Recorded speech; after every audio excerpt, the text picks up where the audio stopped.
Hello beautiful souls. இன்றைக்கி நான் காலையில் போட்ட வீடியோவுக்கு நிறைய பேர் ரெஸ்பான்ஸ் பண்ணியிருக்கீங்க. நிறைய பேர் அவங்களோட பேர் ப்ளஸ் அவங்களோட இப்போ சந்திச்சிட்ருக்கிற பிரச்சனையை பற்றி நிறையா குறித்து எழுதியிருக்காங்க.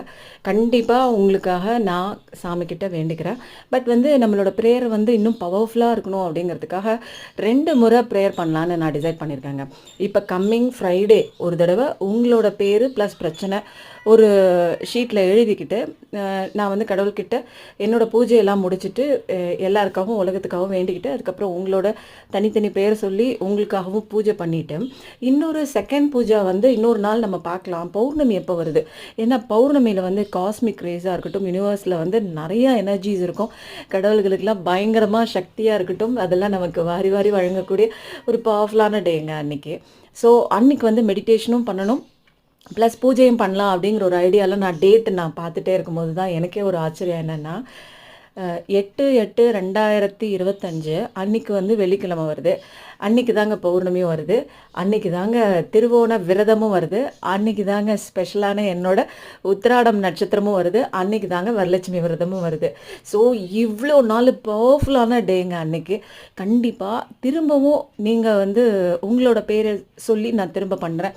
இதில் என்ன ஒரு பெரிய பியூட்டி அப்படின்னா, நான் ப்ரேயர் பண்ணுறேன் உங்களுக்காக. எனக்கு நம்பிக்கை இருக்குது கடவுள் உங்களுக்கு நல்ல பாதை காமிப்பாங்க, நல்ல வழி காமிப்பாங்க அப்படிங்கிறது எனக்கு தெரியும். பட் உங்களுக்கு அந்த நம்பிக்கை இருக்கா? ஏதோ ஒரு மூலையில் உங்களுக்காக நான் வேண்டிக்கிறேன் இல்லையா? எல்லாரும் நல்லா இருக்கணும்னு நான் வேண்டிக்கிறேன் இல்லையா? நிச்சயமாக நான் நல்லா இருப்பேன். ஏன்னா இதில் ஒரு சீக்ரெட் என்னென்னா, மற்றவங்களுக்காக வேண்டிக்கும் போது கடவுள் என்ன நினைப்பார், எல்லாரையும் நல்லா வைக்கிறது அவரோட டியூட்டி. அவரோட டியூட்டி நான் பார்க்குறேன் இல்லையா? ஸோ என்ன நல்லா வைப்பாங்க, என்னை சுற்றி உள்ளவங்களை நல்லா வைப்பாங்க. ஸோ அப்போ நான் ஆஸ் யூஷுவல் எப்போயுமே ஹாப்பியாக இருப்பேன், சந்தோஷமாக இருப்பேன். எனக்கு மற்றவங்களுக்கு நல்லது செஞ்ச மாதிரி ஆச்சு, கடவுளோட அந்த பர்பஸ் பண்ண மாதிரி ஆச்சு. நான் படித்தது வேறங்க, நான் பண்ணுற பிஸ்னஸ் வேறங்க, நான் வீட்டில் எல்லோரும் பண்ணக்கூடிய அந்த ஹோம்ஒர்க்கு, அதாவது வீட்டு வேலை, அதையும் நான் பார்க்கணுங்க. இப்போ இந்த வேலை எனக்கு பிடிச்சி ஆத்மாத்மமாக கடவுள் கொடுத்த அந்த ஒர்க்கை நான் சோல்ஃபுல்லாக பண்ணணும்.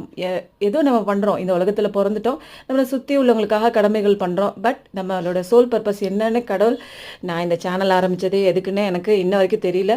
பட் என்னோட பயணம் கடவுள் இப்படி தான் கூட்டிகிட்டு போகிறாரு. ஸோ இன்னும் நிறைய பேருக்கு, ஃப்ரெண்ட்ஸ் அண்ட் ஃபேமிலிக்கு ஷேர் பண்ணுங்கள். அவங்களோட ப்ரேயரும் நான் வேண்டிக்கிறேன். தேங்க்யூ.